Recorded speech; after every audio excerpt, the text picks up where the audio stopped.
زه طالبانو اوس تاسو ته یوه خبر کوم. نصاب دا د چا ضرورت ده؟ دا د زمانې ضرورت ده. کومه زمانه کې چې موږ کومو علومو ته ضرورت پیدا کړو باید څه وکړو؟ هغه علوم ووایو. نن طالبانو موږ دومره ډېرو علومو ته ضرورت لرو، باید هغه مدرسې ته راوړو، نصاب یې راوړو، په نصاب باندې بحث وکړو او زیرک علما په دې راجګ سي، بې فکره کتاب نصاب ته راوړو، داسې یو کتاب مدرسې ته راوړو، نصاب بدل کو چې طالبان مو د استعداد څښتنان سي، د لوړ استعداد څښتنان سي.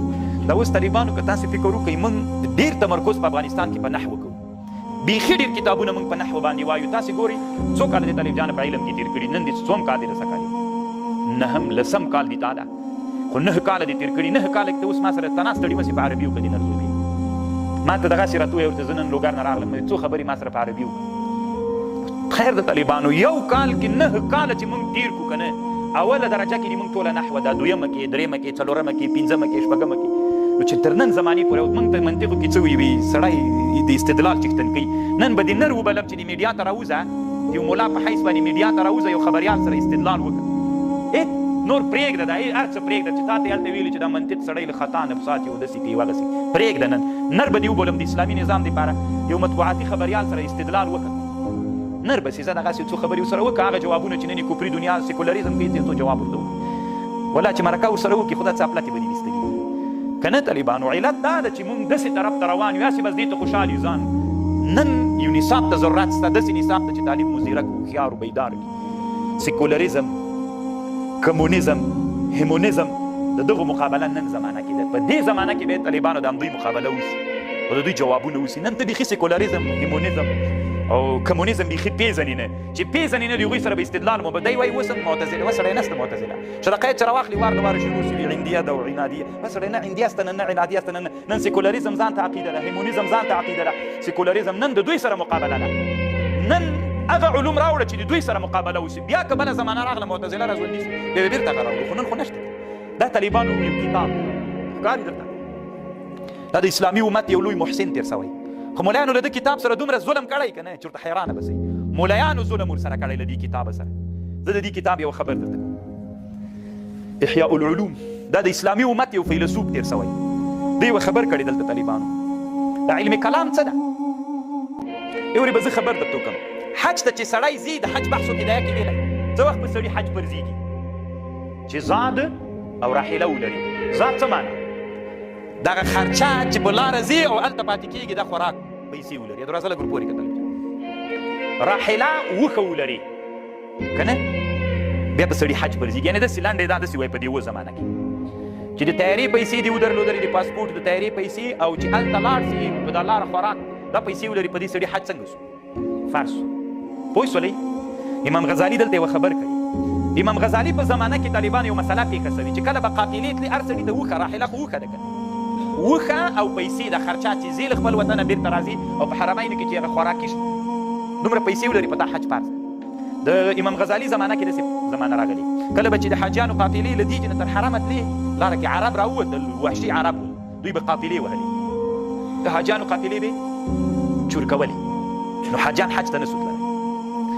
بیا داسې چل وسو چې کله به یو 1000 کسیزه قافله تیاره سوله حج ته، مثلا له افغانستان نه چې تله، نو دوی به 200 نفره پیرداران پیدا کړل. د قافلې به 3 شیان په قافلې هلته علماو لازم کړل: ذات، راحله او اجره د بزرقې. دغه 200 کسیزه لښکر ته به یې بزرقه ویلې. څه به یې ورته ویلې؟ بزرقه. دوی به بیا دغه 1000 کسیزه قافلې سره 200 مسلح کسان تلل چې لاره کې به غله راوتل، نو دوی به دفاع کوله، څه یې نه سو کولی. خو دوی حج ته نه تلل دا 200 نفره، دوی ته به یې بزرقه ویلې. دا اجره به چا ورکوله؟ دا به حاجیانو ورکوله. نو په حاجي باندې طالبانو څو شی لازم سول؟ 3 شیه. که د بزرقي روپۍ نه درلودلې، د زادو د راحلې پیسې درلودلې، حج پې فرض و. ولې؟ ولې د نبي علیه السلام زمانه کې خو طالبانو څوک چې زادو د راحلې پیسې دې ودرلودلې، په تا څوک؟ دغه زمانه کې ولې حج نه پرځېدی؟ ځکه دلته یو ضرورت را پیدا شو چې غله ول، د غلو نه د دفاع دپاره باید تا یو لښکر جوړ کړی چې هغې ته یې بزرقه ویلې. نو هلته فرض داسې شو چې حج هلته پرځېږي، زاد، راحله، اجره د بزرقې ولري، بیا به چېرته ځي.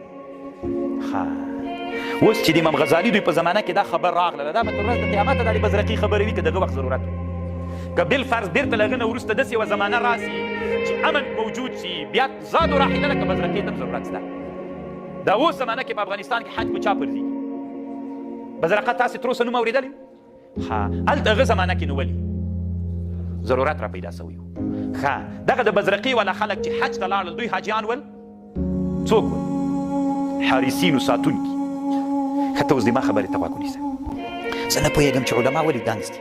موږ نه پوهېږو که علما نه پوهېږي. امام غزالي وایي دا علم کلام څه د علم کلام وي دا هلته را پیدا سو طالبانو عقیده یو عقیده د طالبانو یو علم کلام د عقیده دا منه چې زه خپل عقیده وپېژنم چې الله باندې د الله په صفاتو په نبي او په آخرت او بعض په دې څنګه عقیده ولرم.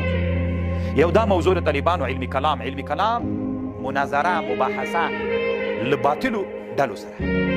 د رسول الله سلام زمانه کې طالبانو علم کلام و نه عقیده و علم د عقیدې طالبانو دا خو و چې دې ته فقه الاکبر ویلې خو علم کلام نه و طالبانو. علم کلام چې را پیدا سو د ضرورت لپاره را پیدا سو. کله چې معتزله را پیدا سول، کله چې خوارج را پیدا سول، کله چې جهمیه را پیدا سول، کله چې قدریه را پیدا سول، کله چې مرجئه را پیدا سول، علماو دلته علم کلام را پیدا کړ د دې لپاره چې له چا نه دفاع وکړي، د موږ له عقیدې نه دفاع وکړي. د علم کلام په واسطه باندې د موږ عقیده ساتله. هغوی سره معتزله ته دلایل ویلي، جهمیه ته ویلي، قدریه ته ویلي، ټولو باطلو ډلو ته د موږ عقیده را ساتله. خو دا د علم کلام خلک لکه څوک داسې ول لکه د بزرقې ولا بزرقه حارسین ول تر ضرورته پورې ول. که ضرورت ختم سوی وي بیا ول نو څوک هم همداسې علم کلام ول هم همداسې. خو د علم کلام علماو هم الله همداسې پیدا کړي. نو کله چې معتزله، خوارج، هندیات، قادریات، فلان و فلان ول علم کلام ته به ضرورت وي. که نه ول ما ته یو معتزلي اوس راوښیي په افغانستان کې معتزلي شته اورید کم طالب د داسې نرسي د ډېرو ولایتونو طالبانو چې ما ته وایي چې ما معتزلي لیدلی ده زموږ په وطن کې و چې معتزلي نشته نو بیا موږ دغه علم کلام ته څه ضرورت لرو؟ عقیده دې موږ ووایو خپل عقیده. موږ تر اوسه خپل عقیده نه د الله په ذات کې پېژنو نه یې په صفاتو کې. موږ بیخي په درسي نظامي کې نن څوک نه لرو غیر له هغه عقیده طحاویه په وړکي شاګردانو وایي هغه د غټو ملیانو کتاب دی. بیا هغه په لویه دوره وړه دوره کې درس کېدلی عقیده طحاویه چې زموږ عقیده ده. علم کلام کې د قاضي کې د خطرناکه مسله چې علم د واجب تلاوت وي همدا څوک کلام ده. ګوري طالبانو تاسې دې ته فکر وکړئ چې علم کلام د دې لپاره را پیدا سوی چې د موږ عقیده وساتي. که عقیدې ته په هره زمانه کې کوم خطرات موجود ول همغسې مطابق کتابونه باید موږ ووایو چې عقیده ترې وساتو. که د معتزلهو په زمانه کې معتزلهو د موږ په عقیده ردونه کول. معتزله ویلي چې هغه چې د مرتکب د ګناه کبیرې لیس بمؤمن ولا کافر که نه نو هغه زمانه کې موږ ته پکار دا ول چې نه مرتکب د ګناه کبیره د موږ عقیده دا و د اهل سنت مرتکب د ګناه کبیرې څوک دی؟ مؤمن دا که نه نو موږ بیا د معتزله سره څنګه جواب کړی وای؟ دفاع مو تېر کړی وای. ښه اوس زمانه کې تر اوسه په افغانستان کې دا مسله چا اعتراض په دې مسله کړی نیچنۍ دی کړی نو دفاع ته څه ضرورت؟ کله چې بزرقې ته ضرورت و حج ته تللې نو بزرقې قافله به جوړوي. دا اوس افغانستان ته چې حج ته حاجیان روا دي بزرقه شته ولې؟ ځکه ضرورت نشته ورته. نو چې ضرورت نشته څه ضرورت؟ اوس زمانه کې طالبانو د موږ عقیده باندې اعتراض نه معتزلي کوي نه خوارج کوي، نن تدریس ته نه جهمیست ته، نن د موږ په عقیده باندې اعتراض سیکولریزم کوي، نن د موږ په هغه باندې اعتراض کمونیزم کوي، نن د موږ په عقیده باندې اعتراض د هیمونیزم عقیدې والا کوي. هغه کفري عقیدې چې نن زمانه کې دي نو چې نن زمانه کې دي راځئ د نن زمانې کتابونه دلته راوړئ، د نن زمانې کتابونه راوړئ د هیمونیزم د کمونیزم د سیکولریزم سره نن مقابله وکړئ. نن نسته معتزله د خدای په خاطر باندې ولې طالبان مصروفوئ؟ نن هیڅ مولا د دې استعداد نه لري. په دې ټوله میډیا کې موږ یو مولا لرو چې سیکولریزم دپاره ډېره مقابله کوي. عبدالهادي مجاهد حفظه الله په نامه یو سپین ږیری عالم د تاسو به خبرې اورېدلي ټول ځان یې دې لپاره وقف کړی چې د باطل نن زمانه کې کومې باطلې فکرې دي د هغې لپاره مقابله کوي او په قرار ملایانې په قراره باندې نه پرېږدي. نور خو یې څه کېدی ورته مې بزي ولې نه وایي وسړیه دغه علم کلام چې ول زه نه وایم طالبانو امام غزالي رحمه الله وایي والمتکلم اذا تجرد للمناظرة والمدافعة ولم يسلك طريق الآخرة ولم يشتغل بالتعهد القلب ولم يكن من جملة علماء الدين اصلا. ته چې بیا دا دفاع کوي دا د علم کلام مولا د علم کلام مولا مقصد به دا وي چې د اهل سنتو عقیده وساتي. خو اول به دې ځان اصلاح کړي علومو د آخرت نه به دې ځان خبر کړي او که نه یې بیخي ته په دین کې یې نه وایي.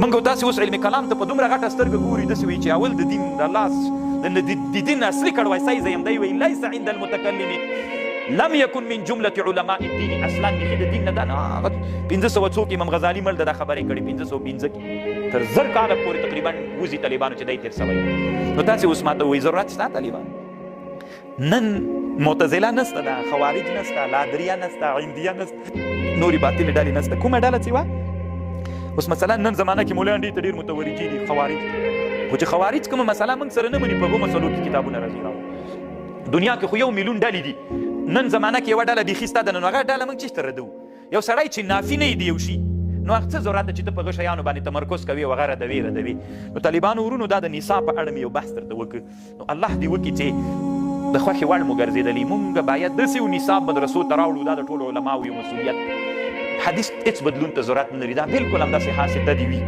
د ولو وړې دورې طالبانو بلکل ډېر ښه کتابونه دي نه دي بدلېږي موږ سره موافق خو طالبانو نور کته نصاب کې مو باید ډېر کتابونه وغورځول سي متفکرین علماو په مشوره باندې باید دلته کتابونه راوړل سي داسې چې د نن عصر کې موږ په کومه زمانه کې واقع یو او د نن عصر موږ ډېر اعتراضونه په موږ باندې د سلفیانو دي او په نن زمانه کې کوم باطلې ډلې چې دي په موږ باندې اعتراضونه کوي نو د هغې سره موافق موږ وچلیږو زر کاله مخکې معتزله تېره سوې ده اوس ته د نه دی اوس هم په همغوی ورلګیا ده وسړی د دې زمانې د ځوانانو د انسانانو د دوی فکرونه وسات او تاسې طالبانو بیا امام صاحب چې بل د موږ تاسې د حدیثو استاد ده دلته مدرسه کې موږ تر بیا تاسې پوښتنه ترې وکړئ چې د انقلاب نه مخکې افغانستان کې لویه دوره کې بخاري ټوله ویل کېده لکه یوه سپاره به ویلې هم د تبرک دپاره ویلې علم دپاره یې نه ویلې تبرک دپاره یې ویلې بس هغه به اسمان ته بیا ورځي خبر پوه شو